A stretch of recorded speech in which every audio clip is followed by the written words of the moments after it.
Bom, mais uma vez a gente vai conversar sobre um assunto proposto no projeto 148, o resgate da verdade. Existem algumas histórias que eu acho extremamente interessante a gente citá-las ou conversar sobre isso aí, hoje, especificamente. Uma delas é: será que existe a verdade absoluta? Vocês já pararam para avaliar essa situação? Tem um seriado que está passando hoje na TV. Normalmente na TV a cabo começou esse seriado e agora estão passando na TV aberta. O nome do seriado é Dexter. E o seriado Dexter é um seriado extremamente interessante, né? Ele é um rapaz novo que cria algumas possibilidades e aprendeu com o pai dele a matar. Mas tem uma coisa que é extremamente interessante: ele só mata as pessoas ruins. O pessoal não liga esse barulho que está acontecendo aqui agora é porque, pô, minha esposa está na cozinha fazendo comida e minha mulher, minhas filhas estão lá em cima assistindo TV. Então, se vocês escutarem alguns barulhos diferentes, fiquem tranquilos, tá? Tá tudo dentro da normalidade. Bom, voltando. O Dexter foi ensinado pelo pai dele a matar, assassinar só gente ruim. Ele mora com a irmã dele, agora nessa etapa do seriado, e ele é um justiceiro. Ele está junto e tem um filho com uma moça que se separou.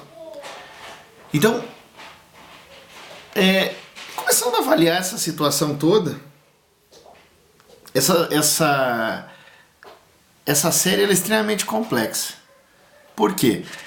Existe uma situação que é muito importante, de novo, para a gente poder relembrar, né? A única coisa que ele deseja é estar anônimo. Ele necessita um anonimato. Ele não tem interesse em muitas coisas, ele quer só ficar tranquilo, que ele quer a paz. E ele acha que fazendo esse tipo de coisa ele encontra a paz que ele tanto busca. Aqui, nesse texto, eles falam uma situação extremamente interessante. Talvez o sucesso da série esteja justamente em sugerir que, de certa forma, todos nós nos vemos confusos, em busca de nosso próprio eu, inseguro diante de papéis contraditórios. Nossa época é marcada pela incerteza. Ela é chamada de pós-modernidade, caracterizando-se por uma negação do racionalismo autoconfiante do período anterior, a modernidade. Como chegamos a esta fase do pensamento humano? Bom, queridos, nós tivemos alguns indícios ou algumas fundamentações a partir da psicologia.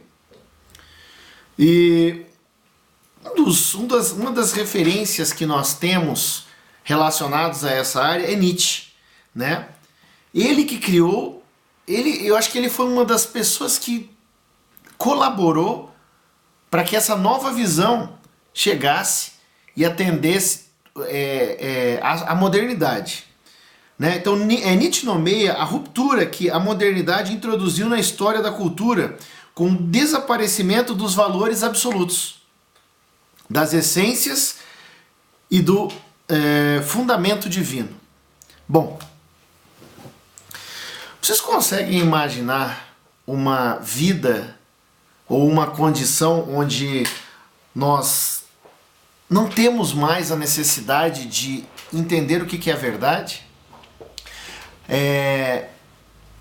Vocês não concordam comigo que, para as pessoas que estudam ainda, você está na escola e você obrigatoriamente sente a necessidade ou é obrigado a estudar porque seu pai, sua mãe, sua família conta que você passe de ano.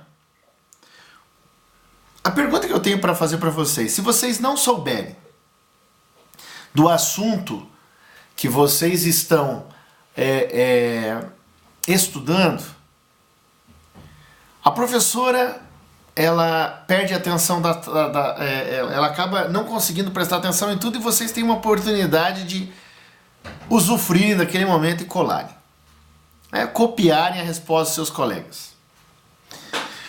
Vocês já pararam para avaliar que isso é uma coisa muito comum hoje? É só uma coladinha. Isso é certo ou errado? Quem está certo e quem está errado? Bom, existem outras situações também que eu acho que é importante a gente relembrar, de problemas que acontecem e a gente normalmente acaba passando, né? Por exemplo, quando nós estamos dirigindo, né, cometemos alguns erros no trânsito e os policiais nos param. O que normalmente acontece? Ele vai te dar uma multa e essa multa, além de você pagar um valor, você ainda vai perder os pontos da carteira. O que normalmente a sociedade faz? Eu sei que vocês devem estar se questionando. Normalmente, alguém vai pensar sempre em comprar o direito de não receber essa multa, né? Ou, em outras palavras, corromper o policial. Isso é certo? Mas é só uma vez, eu não estava bêbado, não tinha nenhum problema. O que é o certo, o que é o errado? Será que as coisas mudaram da época quando nós líamos a Bíblia ainda e tinham as histórias de quando você era justo, quando você cometia alguns delitos e você era culpado e você era normalmente punido por isso? Qual é a mudança? Qual é a diferença? Bom, será que essas pequenas mentiras ou essa maneira que nós escolhemos é a melhor maneira? Eu não digo que a gente faça isso diariamente, mas às vezes a gente faz. Mente. Pode ser uma mentirinha bem pequenininha. Por exemplo, se alguém liga pra você está na sua casa e você não quer atender a pessoa porque aquela pessoa é super chata. E, por exemplo, no meu caso, minha filha atende o telefone e eu falo pra ela, olha, diga que eu não tô. Isso não é uma mentira?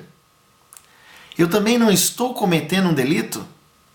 Então a sociedade, ela acabou criando algumas maneiras para usufruir do melhor. Muitas vezes, essas maneiras, elas não são as melhores maneiras. Eu gostaria que vocês fechassem seus olhos agora para a gente tentar descobrir o retorno da verdade. Fechem seus olhos. Querido Deus, muito obrigado porque o Senhor nos dá mais uma noite de vida e de saúde. Muito obrigado porque nós estamos aqui conversando um pouquinho mais sobre Ti. Hoje, exclusivamente, eu sou um pouco cansado, né? Mas eu gostaria de agradecer porque essa semana foi muito boa. Fique agora com esses jovens que estão assistindo e se dispuseram a estar aqui para encontrar a verdade. Manda seu Espírito para que ilumine esse momento, para que ilumine esse culto. Fique conosco. Isso que eu te peço e agradeço em nome de Jesus. Amém. Queridos, voltando. Há 3 questionamentos que foram feitos. 3 situações. Ao afirmar que não há uma verdade absoluta, o pós-modernismo faz, paradoxalmente, uma afirmação absoluta. Então, nós temos uma meia-verdade. Quando eu era pequeno, minha mãe sempre disse para mim que meias-verdades são mentiras, né? Segunda situação. Nenhum sistema filosófico pode ser sustentável se possuir contradições internas. Então, se tem uma meia-verdade, não é verdade. Terceira. Logo após o modernismo, não se concluiu a condição sustentável. Então, mesmo quando lhe foi criada essa condição, não se alcançou o objetivo de Nietzsche. Bom, aqui nós temos algumas coisas que foi descrita para que a gente discutisse. Por exemplo, se temos que retornar à verdade para dar um sentido à existência, a qual verdade retornaremos? Já pararam para analisar que hoje está tão complicado dizer o que é verdade que a gente não sabe mais o que é verdade? Ou a gente às vezes até esquece o que é a verdade? Há tantas visões no mundo. Na semana passada nós falamos um pouquinho da cosmovisão. Então, qual é a verdade? Quando eu abordei com vocês essa situação, eu falei do ateísmo, eu falei do cristianismo. Será que as pessoas que elas acreditam no ateísmo, elas não vivem a sua realidade? No nosso caso, que teoricamente acreditamos no cristianismo, temos uma linha de pensar. E essa linha é que nós estamos tentando abordar hoje. Eu gostaria muito que vocês considerassem o seguinte: Deus existe ou não? Ou é apenas uma ilusão humana, originada de desejos reprimidos ou fantasias ancestrais? Considere esse tipo de coisa. Parem para analisar. Vocês já pararam para avaliar se Deus existe? Alguém já pegou em Deus? Alguém já viu Deus? Alguém já falou pessoalmente com Deus? Será que isso não é coisa que colocaram na nossa cabeça, contando uma história fantástica, aonde aconteceu uma criação, né, que não existia nada, era vazio e sem forma, e daqui a pouco tem um monte de coisa, tem pessoa, tem animais, tem coisa. Será que a gente não está equivocado? Estou perguntando isso para vocês por quê? Nesse momento, vocês vão ter que começar a aceitar algumas realidades. Se alguém perguntar para vocês por que vocês acreditam em Deus, qual seria a sua resposta? O que vocês efetivamente falariam para essa pessoa? Eu acredito em Deus porque Deus é legal, porque Deus é bacana. Faça o seguinte, fale com o seu colega nesse momento, olha para o lado, né? E fale com o seu colega. Pergunta para ele se ele acredita em Deus. Tente convencer o outro que Deus existe. Pessoal, não é fácil acreditar em Deus. A crença em Deus, ela está muito mais relacionada à tua fé. Eu sempre digo para alguns colegas, tenho vários colegas que não acreditam em Deus. E eu sempre digo para eles uma situação que é uma situação extremamente interessante, né? Quando você está com problemas, você vai lembrar de Deus. Eu lhe garanto. Mas quando você está muito bem, será que você vai lembrar dele? Bom, vocês vão ter um tempo, logo depois que eu terminar terminar essa explicação que eu estou fazendo para vocês, vocês vão cantar, né? Vocês vão louvar, vocês vão orar, mas eu gostaria muito, Sabrina, por gentileza, peça para o pessoal, entendeu? Tentar montar uma dinâmica. Façam o seguinte, na semana passada eu tinha pedido para vocês fazerem algumas aplicações, escreverem um pouquinho numa folha. Né? Vocês lembram disso? Ok? Bom, essa semana vocês irão convencer o seu colega sobre Deus. Se vocês não conseguirem convencer o seu colega, eu gostaria que vocês repensassem por que vocês acreditam em Deus. Vocês já pensaram que se eles estão aí, do lado de vocês, na igreja, acreditam na mesma coisa e vocês não conseguem convencê-lo? Né?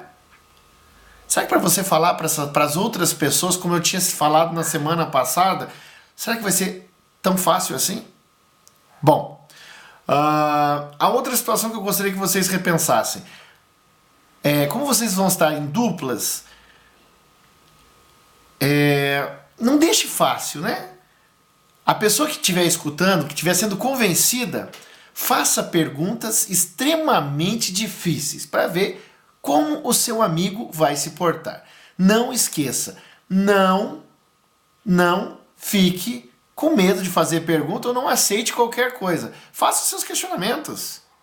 Pergunte as coisas que você não conseguiria responder e veja qual é a reação do seu colega. Bom, quero deixar 2 perguntas para discussão hoje. Por que o pós-modernismo não oferece base sólida para as nossas decisões e ações? A gente não abordou muito esse tópico do pós-modernismo aqui, hoje, porque eu gostaria de deixar de lição de casa. É fácil, né, quando vem alguém, chega na igreja e fala para vocês de alguma coisa. E aí vocês chegam em casa e vocês não precisam fazer nada. Não.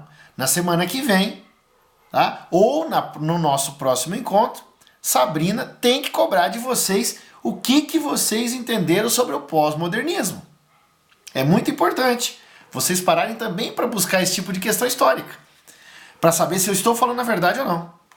Bom, a segunda situação é falar em verdade absoluta soa um tanto arrogante. É possível crer na verdade e manifestar atitude tolerante e compreensiva com aqueles que pensam diferentes de mim?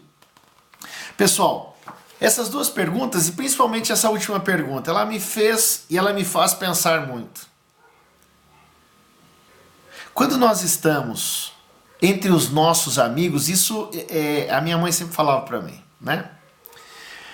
Na Bíblia, no Novo Testamento, todo mundo acha que Jesus deu uma chance lá, né? Jesus foi mais gente boa, mas na verdade Jesus não deu uma chance. Jesus só explicou como que você ia fazer para cumprir o que estava escrito nos 10 mandamentos.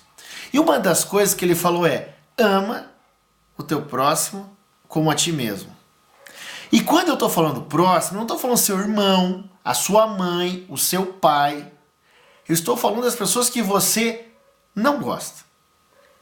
Pensem nisso. No nosso próximo encontro, nós falaremos sobre Deus, deuses ou imaginação. Espero vocês até a próxima.